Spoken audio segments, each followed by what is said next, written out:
अस्सलाम वालेकुम। तो आज का हमारा टॉपिक है द लिंक रिलेटिव मेथड। तो एक वक्त था जब हमारे पास ये मेथड बहुत वाइडली यूज़ किया जाता था, और वो क्यों था? क्योंकि हमारे पास इसमें जो हमारे पास डाटा पड़ा होता था फॉर ईच मंथ के लिहाज से या ईच क्वार्टर के लिहाज से, तो उसे हम क्या कहते थे, वर यूटिलाइज्ड मोर कम्प्लीटली, ज़्यादा यानी कि कम्प्लीटली हम इसे यूटिलाइज करते थे।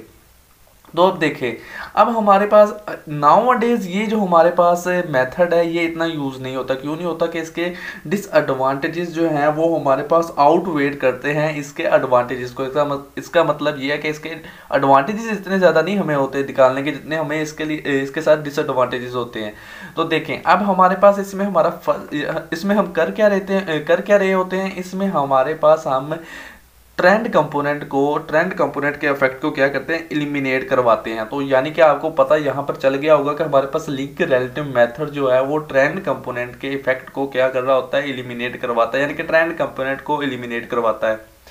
तो अब इसके हमें यानी कि कैसे हम इसे एलिमिनेट करवाएंगे, तो उसके लिए हमारे पास यहाँ पर 4 स्टेप्स हैं। तो हम स्टेप बाय स्टेप एग्जाम्पल के साथ ही देखते जाएंगे, तो आपको स्टेप्स भी समझ आ जाएंगे, जो यानी कि स्टेटमेंट्स लिखी हुई हैं उसके अलावा आपकी एग्जाम्पल भी सोल्व हो जाएगी। अब देखें, मैंने एग्जांपल ली है तो जिसमें हमारे पास ईयर्स में डाटा, यानी कि ईयर्स है उनके क्वार्टर आगे दिए गए, उनमें हमें डाटा दिया गया है। ठीक है, तो अब देखिए हमारे पास ये जो वैल्यूज़ हैं, ये ओरिजिनल वैल्यूज टाइम सीरीज के हमारे पास पड़ी हुई ना, ऑब्जर्व वैल्यूज। हमने इसे क्या करना है, हमने सबसे पहला स्टेप हमारा ये है कि हमने लिंक रिलेटिव इनके कंप्यूट करने हैं, लिंक रिलेटिव कंप्यूट करने हैं और उन्हें एक्सप्रेस करवाना है किसके अंदर, परसेंटेज के अंदर। अब लिंक रिलेटिव आपको पता है कैसे निकलते हैं।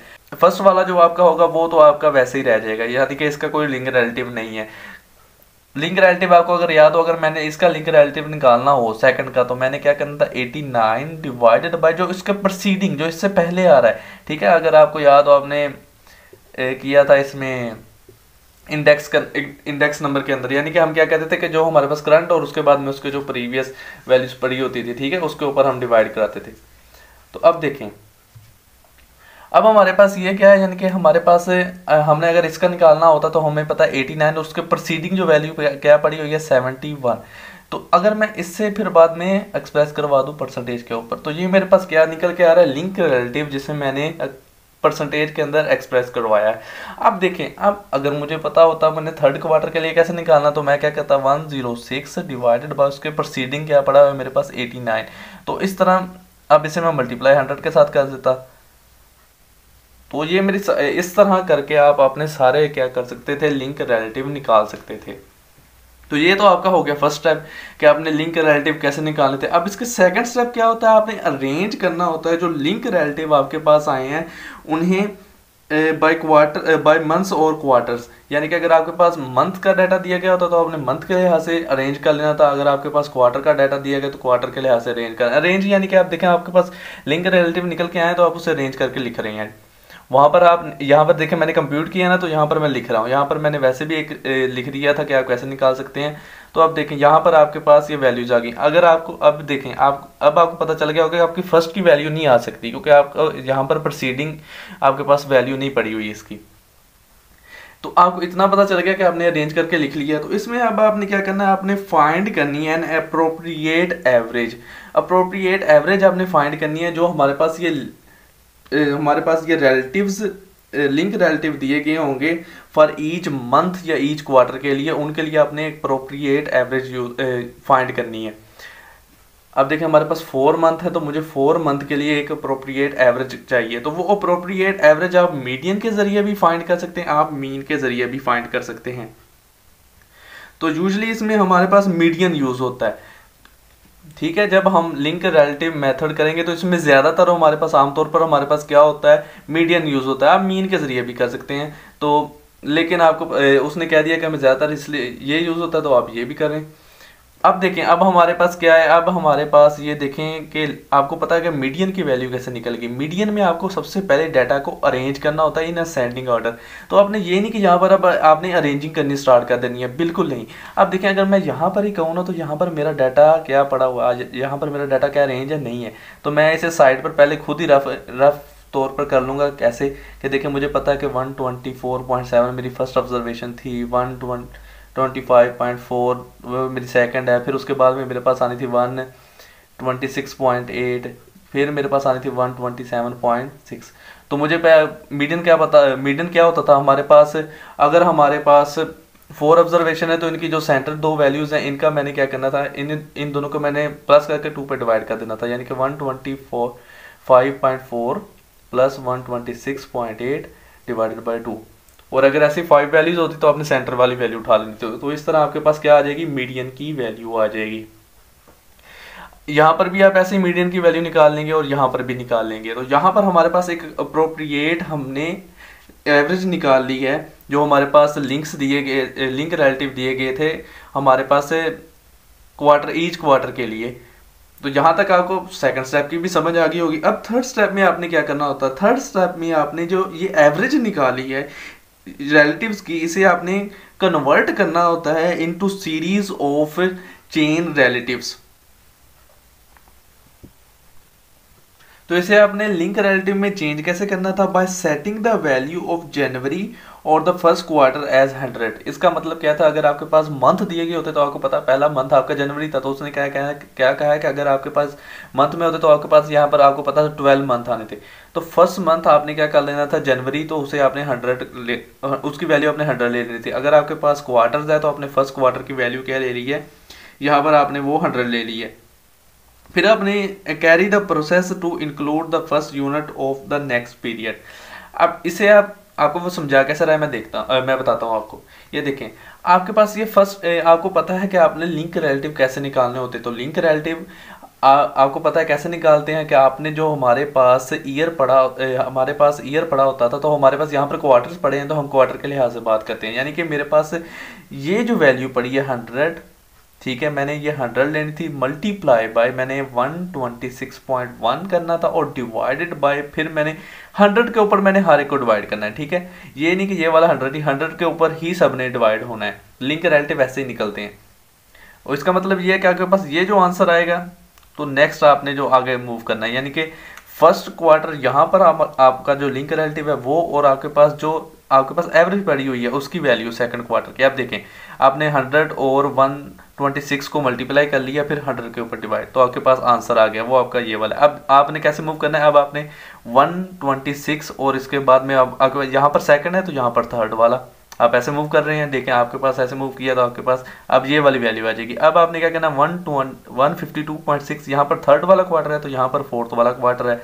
ठीक है, तो ये इन दो वैल्यू को आप मल्टीप्लाई करेंगे डिवाइडेड बाय 100, तो आपके पास 4 क्वार्टर की वैल्यू आ गई।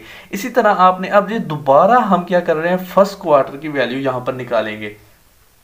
और वो क्यों निकालेंगे, वो आपका फोर्थ स्टेप वही है, वो आपको बताता है। अब देखें, आपने फर्स्ट की कैसे निकालने थे, अब यहाँ पर फर्स्ट निकालने हैं तो अब पीछे अब यहाँ पर दोबारा आप फर्स्ट पे आ जाएंगे। ठीक है, यहाँ पर फोर्थ है, सॉरी यहाँ पर आप फोर्थ है तो आपने फर्स्ट की निकालनी है। ठीक है, तो क्या करेंगे आप 1.6 मल्टीप्लाई बाय 9 2.4 और डिवाइडेड बाय 100। तो इन शॉर्ट आपको कहने का मतलब ये है कि आपने क्या करना है, आपने अगर जिस क्वार्टर के लिए निकालनी है, अगर आप सेकंड क्वार्टर के लिए चाहते हैं सेकंड क्वार्टर की एवरेज, थर्ड क्वार्टर चाहते हैं थर्ड क्वार्टर की आपने एवरेज वाली वैल्यू है वो वाली वैल्यू ले रहे हैं, और फोर्थ क्वार्टर के लिए आप निकाल रहे हैं तो फोर्थ क्वार्टर वाली ये देखें आप जो एवरेज है वो ले रहे हैं। तो आपने जब फिफ्थ के लिए निकालनी थी तो आप क्या कर रहे हैं, यानी फिफ्थ मतलब जो आपने फर्स्ट के लिए दोबारा निकालनी थी तो आप फर्स्ट वाली की वैल्यू ले रहे हैं। तो अब यहाँ पर अगर आप देखें तो आपके पास फर्स्ट क्वार्टर का जो लिंक रिलेटिव आया वो 103.1 आया, लेकिन हमारे पास वो क्या आना चाहिए था, वो हमारे पास 100 आना चाहिए था। तो इसका मतलब क्या है, यहाँ पर हमारे पास क्या आ रहा है, डिस्क्रिपेंसी और ड्यू टू ट्रेंड इंक्रीमेंट। इसका मतलब क्या है कि इसका मतलब हमारे पास ये है कि लैक ऑफ बैलेंस या हमारे पास है अरेंजमेंट जो हमारे पास हो रही है वो ट्रेंड कंपोनेंट की वजह से हो रही है, यानी कि ट्रेंड की वजह से, यानी कि ट्रेंड कंपोनेंट हमारे पास प्रेजेंट था, हमने कहा था हम उसे ही रिमूव करने के लिए हमारे पास ये मेथड यूज कर रहे थे, तो उसकी वजह से हमारे पास ये इंक्रीमेंट आता है। तो अब ये हमारे पास जो इंक्रीमेंट होता है ये एग्जिस्ट किसके दरमियान कर रहा होता है, link relative for the first.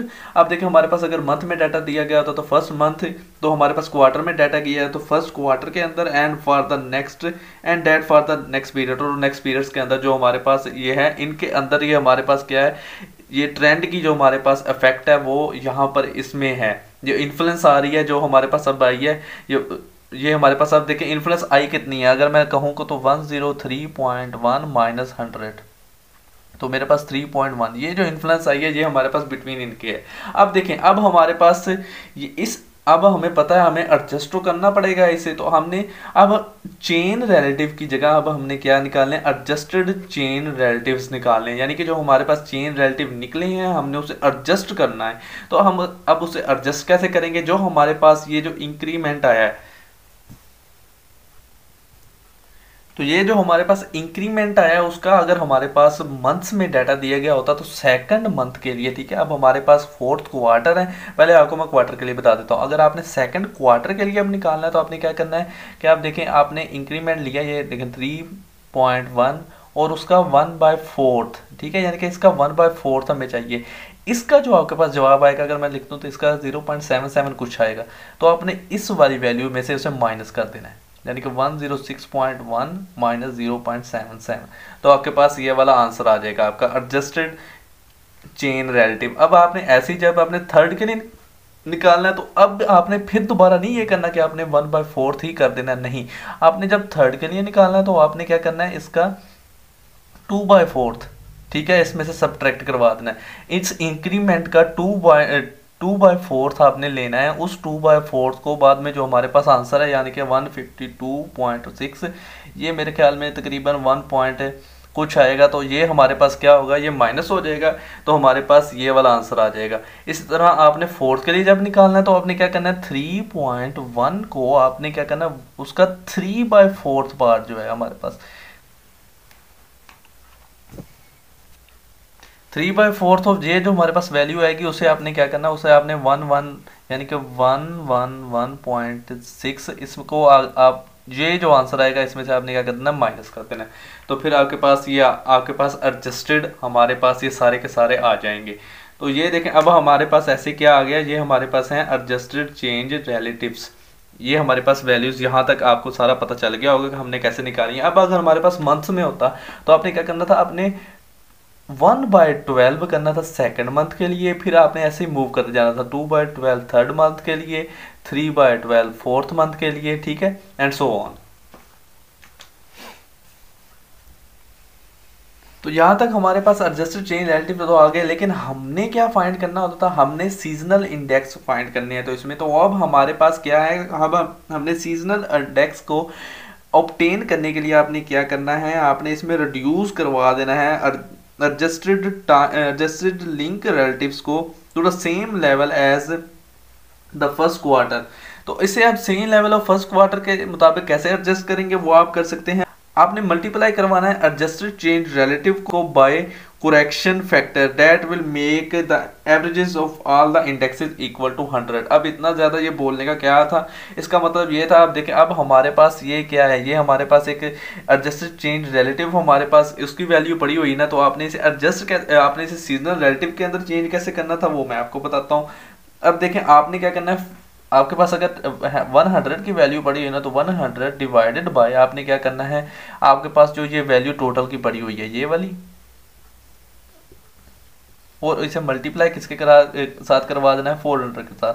तो इस ऐसा करने से हमारे पास क्या होगा, ऐसा करने से ये हमारे पास averages of all the index हमारे पास इक्वल टू 100 हो जाएंगी। यानी कि हमारे पास 4 क्वार्टर्स हैं तो 4 क्वार्टर्स की 100 मिला के तो हमारे पास 400 आंसर आ जाएगा। तो इसी तरह आपको पता चल गया होगा कि आपने आप ये बाकी सीजनल इंडेक्स कैसे निकालने थे। तो आपको पता है कि आपने सीजनल इंडेक्स यहाँ पर क्या है 103 डिवाइडेड बाय 485.65 मल्टीप्लाई बाय 400। तो सेम इस तरह आप इस दोनों को भी निकाल सकते हैं। तो आपके पास एडजस्ट होकर 400 के इक्वल आ जाएगा। तो आज का हमारा टॉपिक इतना ही था, आज के लिए इतना ही। अल्लाह हाफिज़।